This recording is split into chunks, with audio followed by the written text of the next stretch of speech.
예레미야서 7장 1절부터 15절 말씀, 오늘 본문 말씀으로 잠시 묵상합니다. 오늘 본문은 이제 8장 3절까지 이어지는 예레미야 성전 설교다라는 제목이 붙여져 있는 많이 알려진 유명한 그런 본문 말씀이죠. 그러나 사실 그 내용을 따져보면은 설교라고 하기에는 너무나 정말 살벌한 하나님의 말씀이죠. 그래서 오히려 심판의 예언의 말씀이다. 심판 예언의 말씀이다. 라고 이야기하는 것이 더 맞을 것 같습니다. 사실 이 본문 말씀은 나중에 26장에 가면은 그때 역사적인 정황과 그 이야기를 들은 사람들이 어떻게 반응을 했는지를 더 자세하게 설명을 합니다. 우리가 잠깐 먼저 보면은요, 26장, 거기 보면은 그때가 유다의 왕 요시야의 아들 여호야김의 그 다스림이 시작할 때다. 통치 시작이다. 그래서 그때가 보면은 BC 609년 정도로 이렇게 추정이 되고요. 그때 하나님께서 이 예레미야에게 말씀을 해주시죠. 그래서 여호와의 성전 뜰에 이렇게 예배하러 들어가는 사람들한테 그 성전 문 앞에서 그 말씀을 전하라고, 하나도 빼지 말고 다 전하라고 하나님께서 이렇게 말씀을 하시면서 혹시라도 이 사람들이 듣고서 돌이킬지 모르니까 가서 전하라고 이렇게 말씀을 하십니다.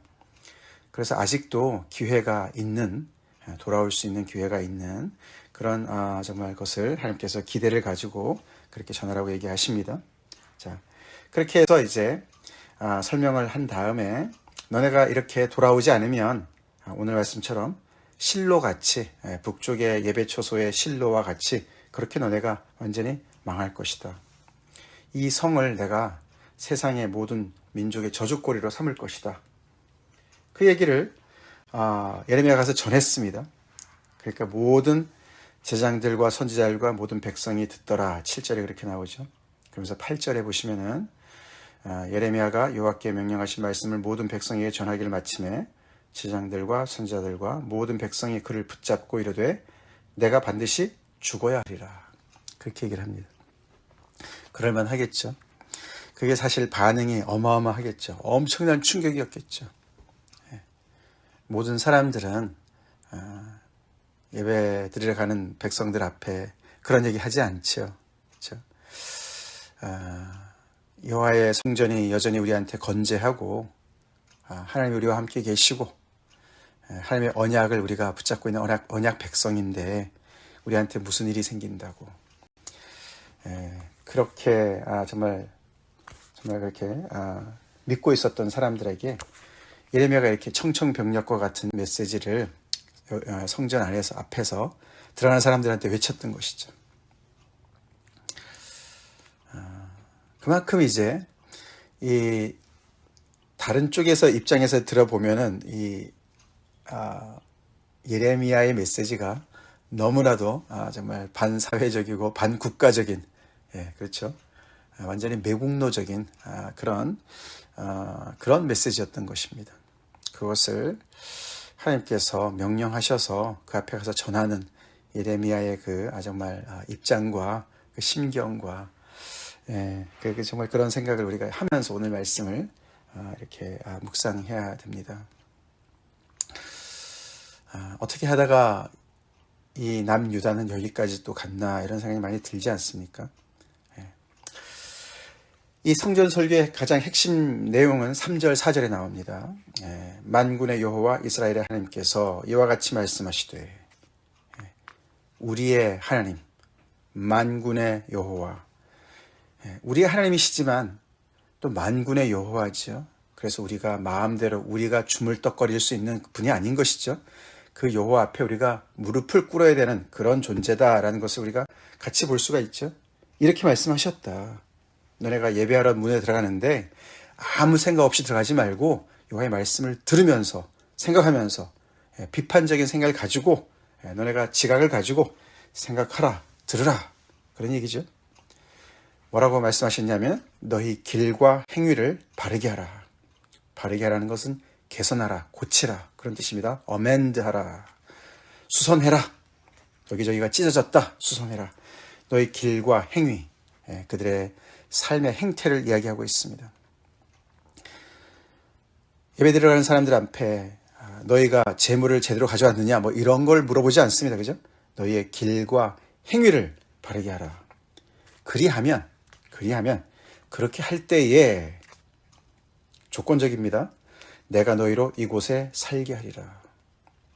하나님의 메시지가 그들의 삶의 내용에 집중하고 강조하고 하시고 있고, 또 나아가서는 그것을 순종할 때 그 정말 그들의 그런 순종의 그런 그 열매로 이 땅에서 계속 살 수 있게 해줄 것이다 라고 말씀하신다는 거죠.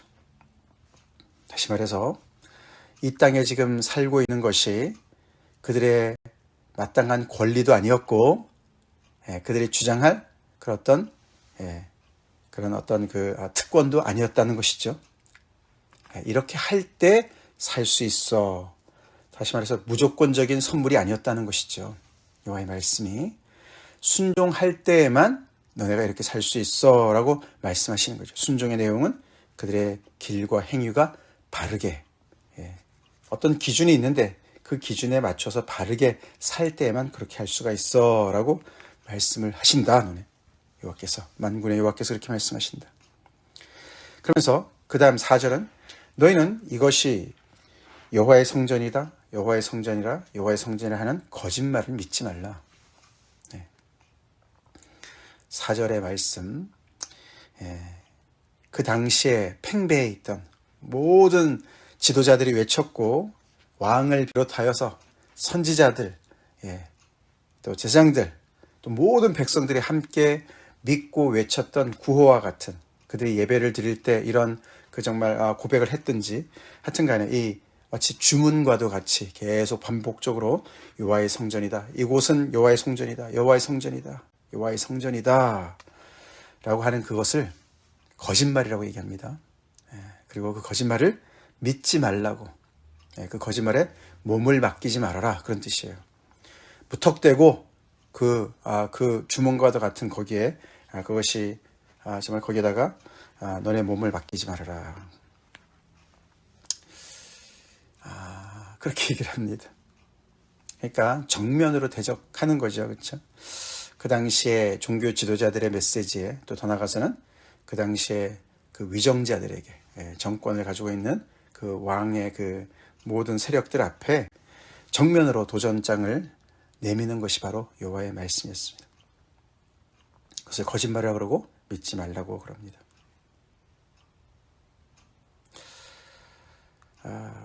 이것을 이제 신학자들은 이제 여기도 보면은, 오늘 매일 성경도 보면은 성전 불패 신학이다 이렇게 붙여놨어요. 성전 불패 신학. 성전은 절대로 질 수 없다, 패배할 수 없다라는 신학이 있었다는 것이죠. 그것은 사실 신학이라고 부르기보다는 성전 이데올로기다 이렇게 부르는 게 맞습니다. 성전 이데올로기. 이데올로기라는 것도 어떤 이념 아닙니까? 그죠? 공산주의 이념 뭐라든가, 그죠? 민주주의 이념, 그런 그 이데올로기, 그런 성전 이데올로기가 이렇게 정말 자리를 잡았던 것이죠.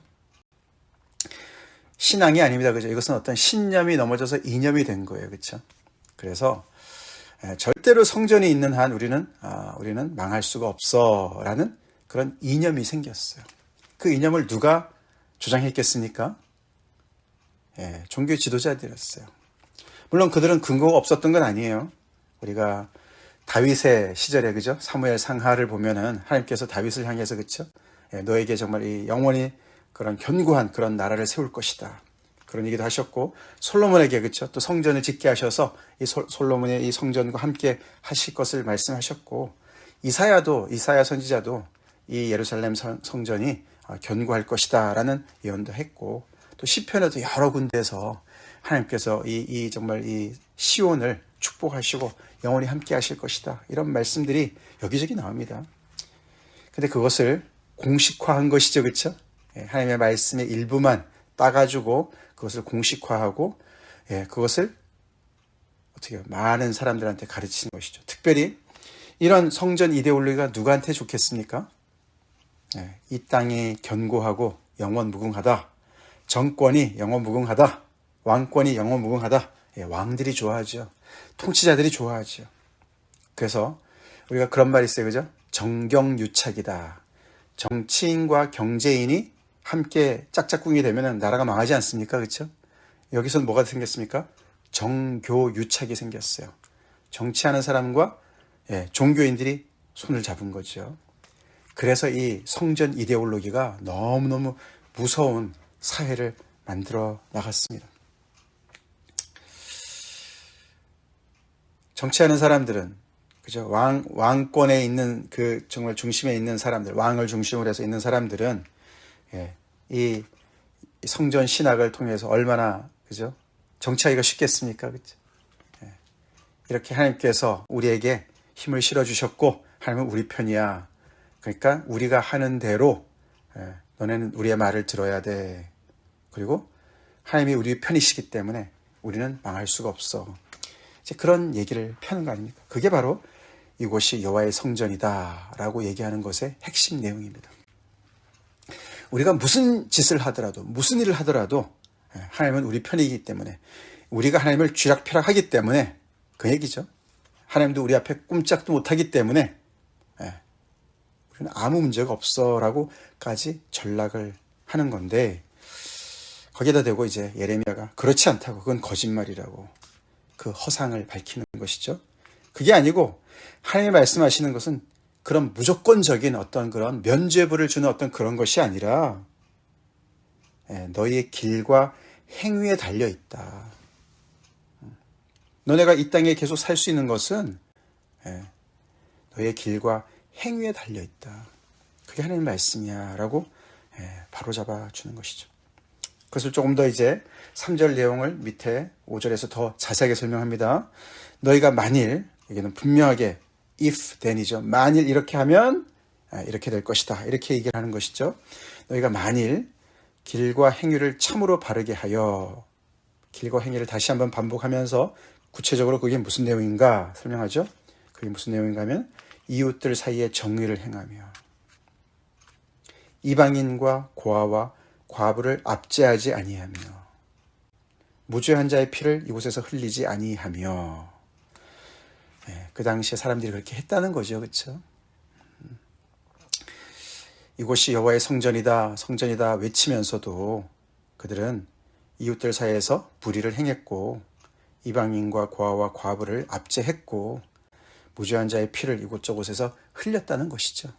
그러면서도 아무런 죄책감 없이 수치감 없이 이곳이 여호와의 성전이다, 성전이다 그렇게 외쳤다는 것이죠. 더 나아가서 이들은 다른 신들 뒤를 따라 화를 자초했던 것이죠. 그래서 이들은 한마디로 언약의 하나님을 완전히 깡그리 무시하고 그 하나님께서 이 언약, 하나님의 율법의 말씀 토라, 율법에 순종하라는 말씀을 완전히 무시한 그런 삶을 살고 있었던 것이죠.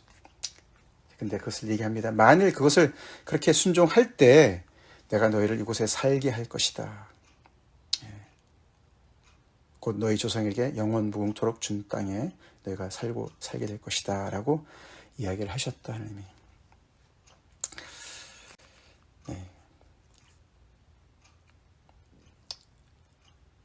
이들의 길과 행위를 바르게 하는 것의 그 기준이 하나님의 율법이었습니다. 그렇죠? 하나님의 말씀이었어요. 하나님의 계명이었어요. 하나님의 계명을 따라서 너네가 순종할 때 이 땅에서 영원봉토록 내가 준 땅에 살 수 있어. 백지수표가 아니었습니다. 그렇죠? 그런 조건이 달려 있었던 것이라는 것이죠. 근데 보라, 8절 보라. 8절부터 여기 11절까지는 그들의 실상을 폭로합니다. 보라, 앞뒤로 나옵니다. 여기 뒤에 11절에도 보라, 나 곧 내가 그것을 보았노라. 하나님께서 보시는 그들의 실상이 어떤가. 이런 하나님의 율법이 분명한 말씀이 있었는데도 불구하고 그들의 삶은 너희가 무익한 말을, 거짓말을 의존했다. 위에, 그렇죠? 이 거짓말을 믿지 말라. 근데 너네가 그것을 믿었다, 의존했다. 믿는다는 말은 의존했다, 몸을 맡긴다. 그런 뜻으로 해석이 되죠. 어떻게 그들의 삶이 되었냐면은 9절에 너희가 도둑질하며 살인하며 간음하며 거짓 맹세하며 바알에게 분향하며 너희가 알지 못하는 다른 신들을 따르면서. 거기에 6가지를 언급하면서 10계명의 말씀에 비춰서 그들의 실상을 폭로하죠. 도둑질하지 말라, 간음하지 말라, 살인하지 말라, 거짓 맹세하지 말라, 다른 신들을 내 앞에 두지 말라, 이 모든 것들을 다 어긴 거죠. 그렇게 따르면서 또 뻔뻔하게 10절에 내 이름으로 일컬음을 받는 이 집에 들어와서 내 앞에 서서 말하기를 우리가 구원을 얻었다. 우리가 구원을 얻었습니다. 우리는 구원받은 백성이다 라고 너네가 하느냐. 그게 그들의 실상이었다는 것이죠. 수치감도 없습니다. 이렇게 하나님의 언약을 완전히 깡그리 무시하는 길과 행위를 따르면서 하나님 앞에 나와서는 계속해서 우리는 구원받은 백성입니다. 여기는 여호와의 성전입니다. 하나님을 완전히 목석 취급하죠. 우상 취급하죠. 하나님은 아무것도 모르는 것처럼 그냥 주문만 외우면은 동물의 제사만 드리면은 그냥 놔주하라 라고 하는 줄로 착각했다는 것이죠. 근데 이는 이 모든 가증한 일을 행하려 함이로다. 이 모든 것을 가증하다고 얘기를 하죠. 가증하다. 위선이죠. 앞뒤가 안 맞는 것이죠. 안팎이 다른 것이죠. 그래서 11절 내 이름으로 일컬음을 받는 이 집이 너희 눈에는 도둑의 소굴로 보이느냐. 아주 하나님께서 이 백성들을 향해서 아주 정말 통렬한 그런 외침을 하시죠. 내 이름으로 일컬음을 받는 이 집, 예루살렘 성전이 너희 눈에는 도둑의 소굴로 보이느냐. 도둑의 소굴. 그 이야기는 그 안에서 일어나는 어떤 불의한 행위 뭐 이런 거보다도 딴 데서 바깥에서 나쁜 짓 다 하고는 그 안에 가서 숨는 것을 얘기해요. 은신처를 얘기하는 것이죠. 도둑의 소굴이에요. 그죠? 도둑들이 나쁜 짓을 다 하고 어떻게 소굴로 들어가가지고 그것을 퍼마시면서 거기에서 안식하지 않습니까? 마치 성전이 그렇게 됐다는 것이죠. 도둑의 소굴처럼 됐다는 것으로 너네가 그렇게 지금 여기고 있느냐? 다시 말해서 밖에서는 이웃과의 관계에서라든가 사회에서는 나쁜 짓 다 해놓고서는 성전에 들어와서 하나님, 우리는 구원받았습니다. 그렇게 해서 거기를 은신처로 삼고 숨는 곳으로 삼고 그래서 어떻게 해요? 거기 와서는 또 다시 세탁을 하는 것이죠. 신분 세탁을 하듯이 우리는 구원받은 백성입니다. 하나님 앞에 면죄부를 받는 뭐 동물이나 좀 드리고서 하나님 앞에 우리는 의롭다, 구원받았다, 면죄부를 받는 것 같은 그런 장소로 너희가 여기느냐. 참 너무나 무섭지 않습니까? 너네가 그러고 있는 것을 내가 다 보고 있다 라고 말씀을 하십니다. 그러니까 뭐죠? 하나님의 엄미하신 기준이 있고 근데 이 백성들은 그 기준에 따라서 살지 않고 있습니다. 그렇죠? 불순종하고 있습니다. 그러니까 그 기준에 따라서 심판을 내리셔야 되는 거예요. 그렇죠? 그 심판이 바로 12절부터 15절에 나오죠. 그 심판은 바로 북쪽의 예배 초소였던 제일 처음에 예배 초소가 있었던 실로에 대해 하나님께서 그들의 불순종을 심판하시고 실로를 망하게 멸하신 것처럼 똑같이 이 남쪽의 예배 초소인 예루살렘에도 행할 것이라고 하나님이 말씀을 하십니다. 이거 자체도 너무너무 이 이스라엘 남유다 쪽에 있어서는 너무너무 자존심 상하고 그들의 아주 그냥 그 프라이드를 그냥 정면으로 공격하는 그런 이야기였습니다. 이들은 늘 생각했어요. 북이스라엘은 벌써 망한 지 오래됐지 않습니까? 그래서 북쪽의 그 예배 초소인 실로, 그 실로와 우리 이 남유다의 이 예루살렘 성은 질적으로 다르다. 우리는 너무너무 맞고 저들은 잘못됐다라고 계속해서 이렇게 비교하면서 자기들의 우월성을 그렇게 정말 가지고 자부심을 가졌다 그럽니다. 근데 지금 예레미야가 그 모든 걸 다 무너뜨리는 것이죠. 너네 예루살렘, 이 예루살렘 성전이 실로보다 더 낫다고 생각하지? 무슨 소리야? 아니야. 하나님은 실로에게 행한 그대로 이 예루살렘 성전에도 똑같이 하실 거야. 내가 실로에 행한 같이 너희가 신뢰하는 바 내 이름으로 일컬음을 받는 이 집, 곧 너희와 너희 조상들에게 준 이곳에 그대로 행할 것이다. 그리고 에브라임 자손 북쪽에 그 북이스라엘을 쫓아낸 것처럼 내 앞에서 너희를 쫓아낼 것이다. 이 땅에서 너네 살지 못한다. 그렇게 오늘 말씀을 마무리하고 있습니다. 이렇게 예레미야를 통해서 이런 정말 너무나 정말 무서운 그런 말씀을 이렇게 전하게 하시지만, 아까 우리가 26장을 읽었지만서도 그렇게 하나님께서 여전히 경고의 그런 메시지를 전하는 것이죠. 그렇죠? 이러니까 이 소리를 듣고서 돌이키라고 말씀을 하시는 거죠. 그래서 이제 나중에도 보지만 이 사람들이 정말 예레미야를 너무나 이제 죽이려고 핍박을 하죠. 이런 메시지를 누가 듣기를 좋아하겠습니까? 예레미야의 그 참 인생도 너무나 참 그렇죠? 어렵고 힘들었을 것 같지 않습니까?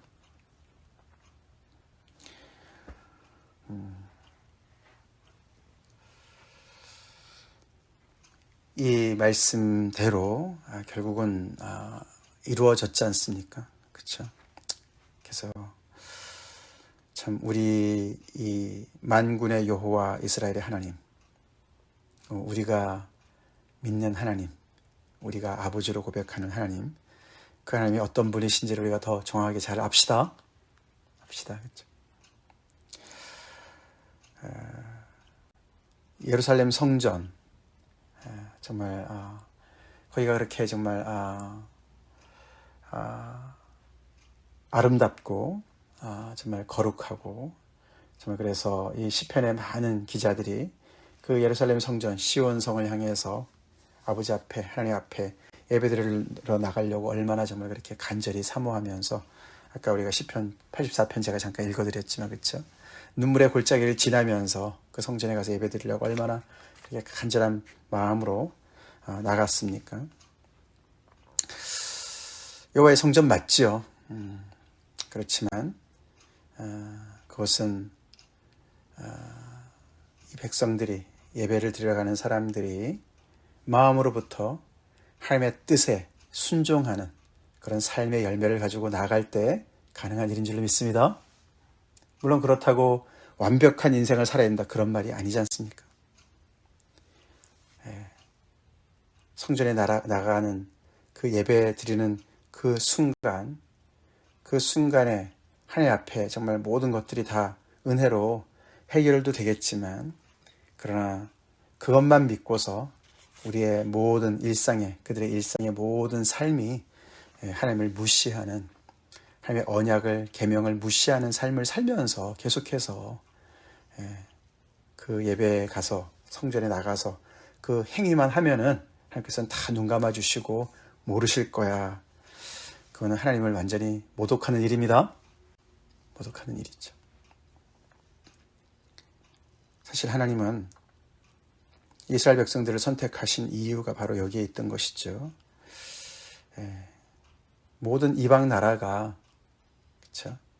애굽이 특별히 더, 그들이 있었던 애굽이 특별히 더 많은 우상들을 세워서 바로에게 힘을 실어주고, 바로는 압제를 하고, 많은 백성들을 정말 그렇게 고혈을 빨아먹어도 신이 그의 편이니까 아무런 얘기도 하지 못하고, 그래서 정말 그 왕권이 점점 더 강화되면 될수록 그 아래에서는 정말 죽어나는 사람들이 그렇게 많은 그런 사회를 하나님께서 이 백성들을 거기서 건져내셔서 하나님 아버지를 왕으로 모시고 살아가는 사람들의 삶이 얼마나 다른가. 그게 거룩한 백성의 하나님의 나라의 꿈인 줄로 믿습니다. 자, 그렇게 하시면서, 그래서 하나님을 예배하는 자들은 그들의 그 삶 속에서도 얼마나 정말 정의가 넘쳐나고, 공의가 넘쳐나고, 자비가 넘쳐나고, 사랑이 넘쳐나고, 친절이 넘쳐나는지, 은혜가 넘쳐나는지. 그래서 그 안에는 정말 힘 있는 자뿐만 아니라 정말 이렇게 이방인과 고아와 과부와 같은, 우리가 신명기에 특별히, 그죠? 모세오경에 나오는 그 삼총사 아닙니까? 가장 사회의 약자를 표현할 때 그렇게 이방인과 고아와 과부 이렇게 얘기하지 않습니까? 나그네. 그 사람들조차도 다 대우를 받고 함께 더불어 살아갈 수 있는 그런 사회를 하나님께서 꿈꾸시는, 그게 바로 하나님의 말씀의 핵심이었습니다. 그렇죠? 예, 율법의 핵심이었어요. 그래서 하나님을 바로 예배하는 자들은 이렇게 삶 속에서도 분명한 그런 삶의 열매로 너무나 거룩한 그런 정말 삶으로 그들이 정말 더욱더 이렇게 거듭나고 또 빛날 텐데, 그렇게 살으라고 그들을 정말 그 땅에 심어 놓으셨는데, 이들은 정말 정작 그런 알맹이는 없는 하나님 앞에서의 그런 삶의 고백과 그런 행위의 열매와 순종은 없는, 그냥 이 성전만 붙잡고 동물의 예배만 붙잡고 있었던 것이죠. 그런 사람들을 하나님께서 그냥 놔두지 않습니다. 그렇죠? 하나님이 정의로우신 하나님이시고 공의로우신 하나님이시기 때문에. 그래서 감사하지 않습니까? 그렇죠? 하나님이 이들 편이 아니라서 얼마나 감사합니까? 그렇죠? 하나님께서 이들을 언약의 관계로서 사랑은 하시지만 이들의 이런 불의를 그냥 놔두시지 않습니다. 놔두시면 하나님이 아니시죠.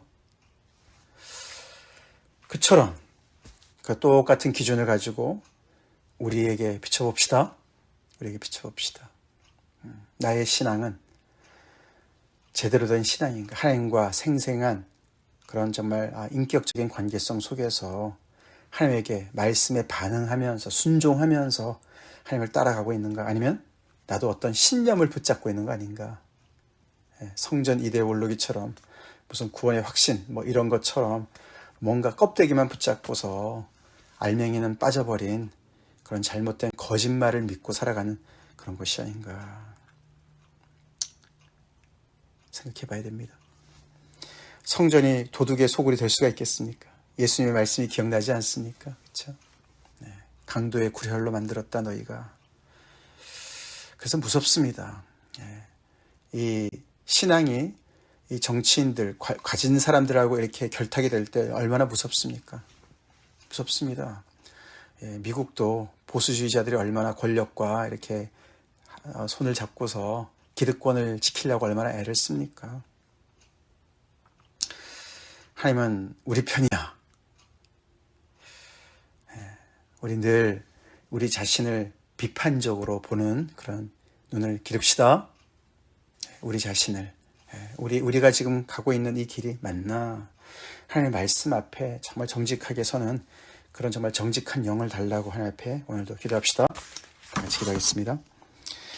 하나님 감사합니다. 예레미야의 성전의 설교, 오늘 우리가 이렇게 앞부분을 묵상합니다. 이것이 여호와의 성전이다. 여호와의 성전이다. 여호와의 성전이다.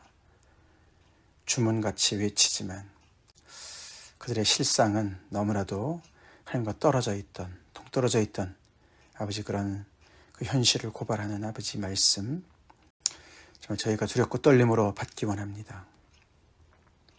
아버지, 우리는 어떻게 하나님과 관계를 맺으며 하나님의 말씀 앞에 실질적인 순종의 삶을 어떻게 살아가고 있는지 정말 정직하게 돌아보고 주님 앞에 서기 원합니다.